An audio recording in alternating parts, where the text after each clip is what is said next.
ఎంతసేపైందిరా వచ్చి, కోడళ్ళు మనవలు అంతా బాగున్నారా? లోపలికి అడుగు పెడుతూ అడిగారు ప్రియదర్శిని గారు ఇంటి తాళాలు తీసుకుని లోపల కూర్చుని కబుర్లు చెప్పుకుంటున్న ముగ్గురు కొడుకుల్ని చూసి. అరగంట అయిందమ్మా, అంతా బాగున్నారు. ఇంతకీ నువ్వెలా ఉన్నావ్? అడిగాడు పెద్దవాడు చంద్రశేఖరం. నాకేం, పిడిరాయిలా ఉన్నాను. ఆవిడ భుజానున్న హ్యాండ్ బాగ్తో అలాగే వంటింట్లోకి వెళ్లి కుండలో గ్లాసెడు చల్లటి నీళ్లు గొంతులోకి పోసుకుంటూ పెద్ద కొడుకు తన తమ్ముళ్లతో అంటున్న మాటలు విన్నారు. అమ్మ మాటల్లో నిష్ఠూరం గమనించావా? మనమే మన్నా ఈ వయసులో ఆవిడను తాపత్రయపడమన్నామా?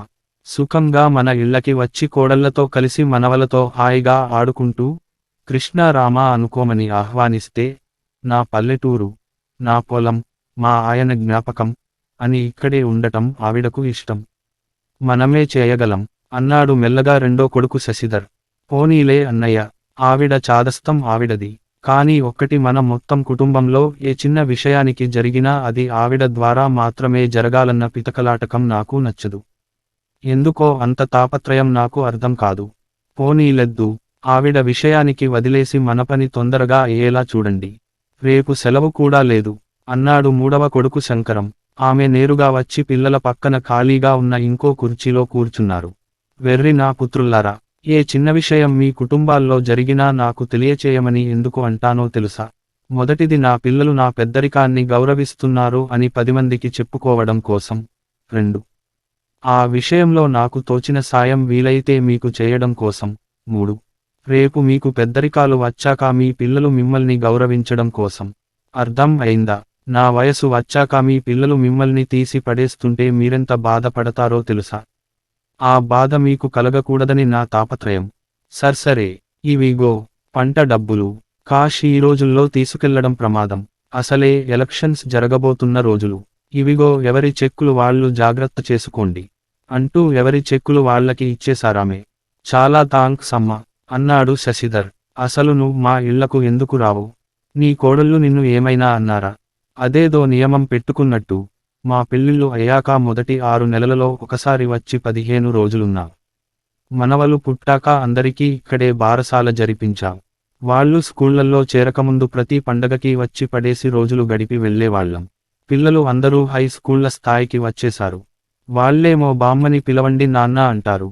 నువ్వేమో ఎంతసేపు పొలం స్వయంగా చూసుకోక కౌలుకు ఇచ్చేస్తే దళారీలు నాశనం చేసేస్తారు అంటావు.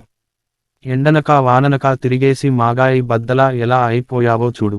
ఒక 10 రోజులు వచ్చి అందరిళ్లల్లోనూ ఉండి వెళ్ళమ్మా అన్నాడు చంద్రశేఖరం. అవునమ్మా, ఈసారైనా రామా అన్నాడు శంకరం.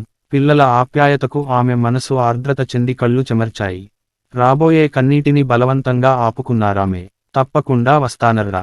మా నాన్నగారు నన్ను అగ్రికల్చరల్ బి.ఎస్.సి. ఎందుకు చదివించారు అనుకున్నారు? నేను కట్నం కింద నీకిచ్చే పొలం 3 ఎకరాలు 9 ఎకరాలు చేయాలి నీ స్వశక్తితో. అందుకే నిన్ను ఇంతగా చదివించాను. ఆడపిల్లవు కాబట్టి ఒక అయ్య చేతిలో పెట్టక తప్పట్లేదమ్మా. మీ వారికి ఎలా నచ్చ చెప్పుకుంటావో నీ ఇష్టం అన్నారు. ఆయన కోరిక మీద త్రిమూర్తుల్లాంటి మీ ముగ్గురి కోసం ఆ 3 ఎకరాలను 12 ఎకరాల స్థాయికి పెంచగలిగాను. ఇది నా గొప్పతనం కాదు, మీ తాతగారి ప్రోత్సాహం, మీ నాన్నగారి సహకారం. నా పిల్లలు వారి కుటుంబాలతో సుఖ సంతోషాలతో డబ్బుకు లోటు లేకుండా ఉండాలి. కన్న తల్లిగా ఇదే నా కోరిక.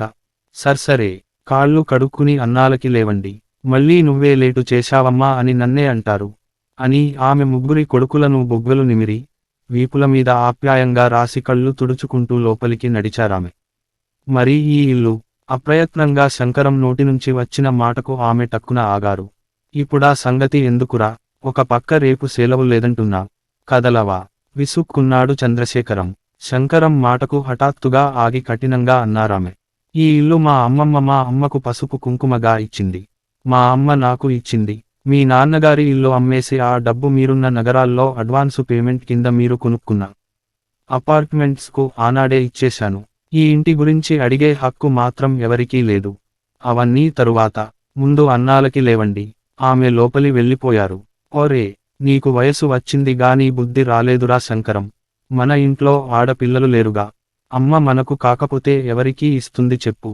ఇప్పుడు అడగాల్సిన ప్రశ్న ఇది గాడిదా? ముద్దుగా కసురుకున్నాడు చంద్రశేఖరం. రియల్లీ సారీ అన్నయ్య.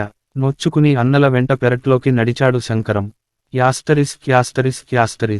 ఆ ఊరిలోనే పుట్టి పెరిగి 5 మీ. దూరంలో ఉన్న పట్టణానికి నడిచి వెళ్లి ఉన్నత చదువులు చదివి ఉపాధ్యాయునిగా ఆ ఊరిలోనే తొలి పోస్టింగ్ వేయించుకుని 20 సంవత్సరాల పాటు ఆ గ్రామ ప్రజలందరికీ తలలో నాలికలా మసలిన విజయరామారావు మాస్టారి ఏకైక కుమార్తె ఇందిరా ప్రియదర్శిని.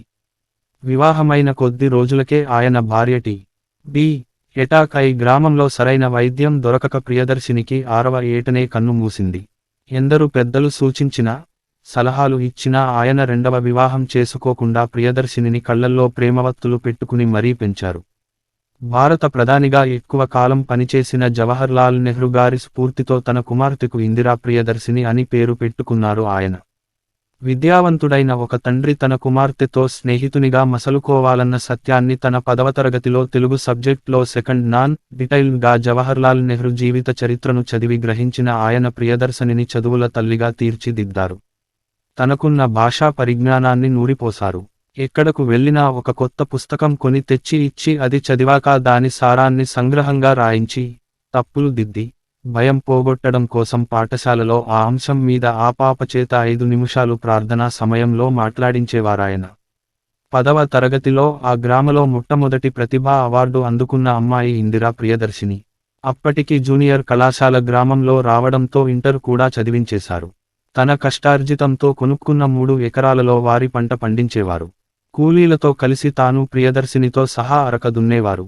నారు పోసేవారు, నాట్లు వేసేవారు, కుప్ప వేసేవారు, పంట నూర్చేవారు. ఆ జమా లెక్కలన్నీ కూతురిచేత రాయించేవారు. అలా ఆమెకు వ్యవసాయం మీద ఇష్టం ఏర్పడింది. ప్రభుత్వ ఉద్యోగం చేసే మీకు ఇంత శ్రమ అవసరమా నాన్నగారు అన్నదానికి ఆయన చెప్పిన సమాధానం ఆమెలో వ్యవసాయం పట్లే కాదు, పెంపకం పట్ల కూడా అవ్యాజమైన ప్రేమను పెంచుకునేలా బీజం వేసింది. చూడమ్మా, ఒక విత్తనాన్ని నేలలో నాటి దానికి నీరు అందించినప్పుడు కిరణజన్య సంయోగ క్రియతో అది మొలకగా చేతులు జోడుస్తూ, నాకు ఈ మొక్క జన్మ ఇచ్చినందులకు మీకు ధన్యవాదాలు అన్నట్టుగా ప్రభవించే క్షణం నుంచే దానికి కష్టాలు ప్రారంభమవుతాయి. ఏ జంతువు ఎప్పుడు తినేస్తుందో తెలీదు, ఎవడు వచ్చి పీకేస్తాడో తెలీదు, ఏ వాన, తుఫాను ఎప్పుడోస్తాయో తెలీదు. అనుక్షణం చిగురిస్తూనే, ఇన్ని పరిణామాలను ఎదుర్కొని అది మొక్కై నిలబడి, చెట్టుగా ఎదిగి మొదటి పువ్వు పూసి, మొదటి కాయగా మారి, మొదటి పండుగా మనము ఆస్వాదించినప్పుడు ఆ చెట్టు జన్మధన్యం. అదే జీవ పరిణామం. ఆనాడు మనం పడ్డ ఈ శ్రమ అంతా క్షణంలో మర్చిపోయి ఆత్మానందాన్ని అనుభవిస్తాము. అది ఈ ప్రపంచంలో ఒక్క చెట్టు వల్లే సాధ్యమమ్మా. అందుకే ఇస్మాయిల్ అనే మహాకవి చెట్టు అనే దీర్ఘకావ్యం రాసి తన జన్మను ధన్యం చేసుకున్నాడు. ఆ మాటలు ఆమెలో పరిపూర్ణతతో కూడిన ఆత్మవిశ్వాసాన్ని నింపాయి. అప్పటినుంచే పొలంలో గట్లమీద ఆయన ఆనప, గుమ్మడి, బూడిదగుమ్మడి, దోస లాంటివి పండిస్తే ఇంట్లోకి కావలసిన అన్ని రకాల కూరలు ప్రియదర్శిని పండించేది. ఊరిలో రోజూ ఒక కుటుంబం వారి పెరట్లోని కూరగాయలతో సుష్టుగా భోజనం చేసేవారంటే అతిశయోక్తి కాదు. ఆమె అభిరుచి, కోరిక మేరకు పట్నంలోని స్నేహితుని ఇంట ఉంచి ఆమెను అగ్రికల్చరల్ బి.ఎస్.సి. చదివించారు విజయరామారావు గారు. సరిగ్గా ఆ స్నేహితుని కుమారుడు సత్యదేవ్ గ్రామీణ బ్యాంకు క్లర్క్గా విజయరామారావు గారి ఊరిలో ఉద్యోగం రావడం యాదృశ్చికం. దాంతో కూతురు పట్నం వెళ్లిపోయినా స్నేహితుని కొడుకుని తనతోనే ఉంచుకున్నరాయన. సెలవులకు ప్రియదర్శిని ఇంటికి రావడం, సత్యదేవ్, ఆమెల మధ్య సాన్నిహిత్యం పెరగడం, అది ప్రేమగా పరిణమించి స్నేహితులిద్దరి అంగీకారంతో ప్రియదర్శిని సత్యదేవ్ల వివాహం ఆనందంగా జరిగిపోయింది. నన్ను నిజంగా ఇష్టపడే పెళ్లి చేసుకున్నారా అడిగింది ప్రియదర్శిని మొదటి రాత్రి. ఈ చదువులమ్మ, చెట్టు నీడలో నా జీవితం 3 పువ్వులు 6 కాయలుగా సాగిపోతుందన్న నమ్మకం నాకుంది ప్రియా అన్న అతని మాటలకు ఆమె గువ్వలా అతనిలో ఒదిగిపోయింది. 3 కొడుకులు పుట్టారు. అమ్మాయి వద్దా అడిగాడు సత్యదేవ్. అవసరం లేదండి, దాని బదులు నాకు మీరు 2 వరాలు ఇవ్వాలి. నాకు ఇష్టమైనప్పుడు కోరుకుంటాను. సరేనా అంది ప్రియదర్శిని. ఓహో, నువ్వు రామాయణంలో కైకలాగానా? అయితే నేను దశరథుడిని అన్నమాట. ఆనందంగా భార్యను దగ్గరకు తీసుకుని నవ్వేశాడు సత్యదేవ్. పెద్దవాడు 10వ తరగతిలో ఉండగా విజయరామారావు గారు కాలం చేశారు. వెంటనే పిల్లలపై చదువుల నిమిత్తం సత్యదేవ్ దంపతులు తమ మకాన్ని పట్టణానికి మార్చారు. అయితే ప్రియదర్శిని సీజనులో మాత్రం తానే గ్రామానికి వచ్చి వ్యవసాయాన్ని స్వయంగా పర్యవేక్షించేది. పిల్లలు కాస్త పడి చదివి 3 మంచి ఉద్యోగాలలో స్థిరపడ్డారు. పెద్దవాడు చంద్రశేఖరం పెళ్లి అయిన ఏడాదికి సత్యదేవ్ డ్యూటీలో ఉండగా గుండెపోటుతో మరణించాడు. మిగతా ఇద్దరకు వారు ఇష్టపడిన పిల్లలతో పెళ్లిళ్లు జరిపించింది ప్రియదర్శిని. కోడళ్ళు ముగ్గురు చదువుకున్నవాళ్లు కావడంతో తాను వారి ఇంట్లో ఉన్నప్పుడు కొన్ని సందర్భాలలో తన మీద గౌరవంతో విన్నా, ఆ మాటలు ఆచరణలో పెడచెవిన పెట్టినట్టు గమనించింది ఆమె. ఆ విషయానికి తన పిల్లలకు చెబితే వాళ్ల సంసారాలలో చిచ్చు పెట్టిన దానినవుతాననే భావనతో తాను వ్యవసాయం నిమిత్తం గ్రామంలోనే ఉండేందుకు నిర్ణయించుకున్నట్టు పిల్లలకు తెలియచేసి వారెంత వారించినా వినకుండా ఆనాటి నుంచి తనకు తానుగా బ్రతుకుతోంది. ఒకవేళ పిల్లల ఇళ్లకు వెళ్లినా అందరినీ చూసేసి, ఆ సాయంత్రానికే తన గ్రామానికి చేరుకోవడం ఆమెకు అలవాటైపోయింది. ఎవరికీ ఏ సాయం కావాల్సి వచ్చినా ఆత్మబంధువులా ఆడుకునే ఆమె అంటే ఊరందరికీ కొలువు కాని దేవతయే. యాస్టరిస్ ప్రియదర్శినిగారి మరణ వార్త విని ఊరంతా శోకసంద్రంలో మునిగిపోయింది. ఆమె పార్థివదేహం ముందు కూర్చున్న ముగ్గురు కొడుకులు పేగులు తెగేలా రోదిస్తున్న దృశ్యంతో ఆ ప్రాంతమంతా కన్నీటి సాగరమైంది. చంద్రశేఖరం చేతిలోని ఉత్తరం మాత్రం తల్లి అందించిన సందేశ సారాంశం మోస్తున్న ఆనందంతో రెపరెపలాడుతోంది. అందులో ఇలా ఉంది: నా పిల్లలందరినీ ఆశీర్వదిస్తూ అమ్మ వ్రాయునది. నాన్నా చందు, ఇంటికి పెద్దవాడవు నువ్వు. పుట్టిన ప్రతి మనిషి గిట్టక మానడు. అందుకే తారీఖు వేయకుండా దీనిని రాసి భద్రంగా నా బాగులోనే ఉంచుకున్నాను. మీకు కొన్ని ముఖ్య విషయాలు తెలియచేద్దామని ఈ ఉత్తరం రాస్తున్నాను. మీ నాన్నగారు బ్రతికి ఉండగా నేను 2 వరాలు కోరాను. ఆయన వాటిని విని ఎంతగానో సంతోషించారు. అలా చేస్తే తన ఆత్మ సంతోషిస్తుందని నాకు మాట ఇచ్చారు. మా ఇద్దరిలో ఎవరు ముందు కాలం చేసినా రెండోవారు వాటిని అమలు చేయాలని ఒప్పందం చేసుకున్నాం. మొదటిది, మీకు బాధ కలిగించవచ్చు. మాకున్న 12 ఎకరాల ఆస్తిని ఒక్కొక్కరికి 4 ఎకరాల చొప్పున పంచాము. అయితే ఆ ఆస్తిని దాని ఫలాలను మీకు అనుభవించే హక్కు మాత్రమే. వాటిని మీ పిల్లలు మేజర్లు అయ్యాక సమానంగా అప్పగించాలి. తాతగారు మీకు ఈ బహుమతి ఇచ్చారు అని వాళ్లకి తెలియచేయాలి. ఆ బాధ్యత మీది. మీరు కూడా మీ పిల్లలకు ఆస్తులు ఇవ్వకండి. వాటిని మీ పిల్లలు అనుభవించే హక్కు కలిగించి మీ మనవలకు చెందేలా రాయండి.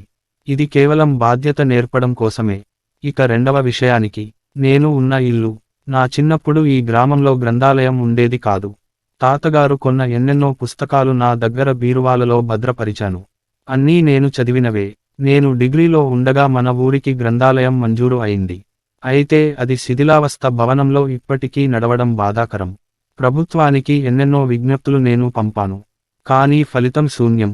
మనిషికి ఎంత తింటే సంతృప్తి. అదే ఊరికి ఉపయోగపడే ఒక మంచి పని చేస్తే. అందుకే మీ నాన్నగారి అనుమతితో నా పసుపు, కుంకుమ అయిన ఈ ఇంటి స్థలాన్ని గ్రామ గ్రంథాలయ శాశ్వత భవన నిర్మాణానికి సంతోషంగా దానం ఇస్తున్నాను నాన్న. ఆ భవనాన్ని మీ అన్నదమ్ములు ముగ్గురు దగ్గరుండి ప్రారంభం చేయించాలి నాన్న. ఈ చదువులమ్మ చెట్టు నీడలో ఈ గ్రామంలోని పిల్లలందరూ భావి భారత పౌరులై మన గ్రామాన్ని దేశపటంలో నిలబెట్టాలి. అదే మా దంపతుల రెండవ కోరిక నాన్న.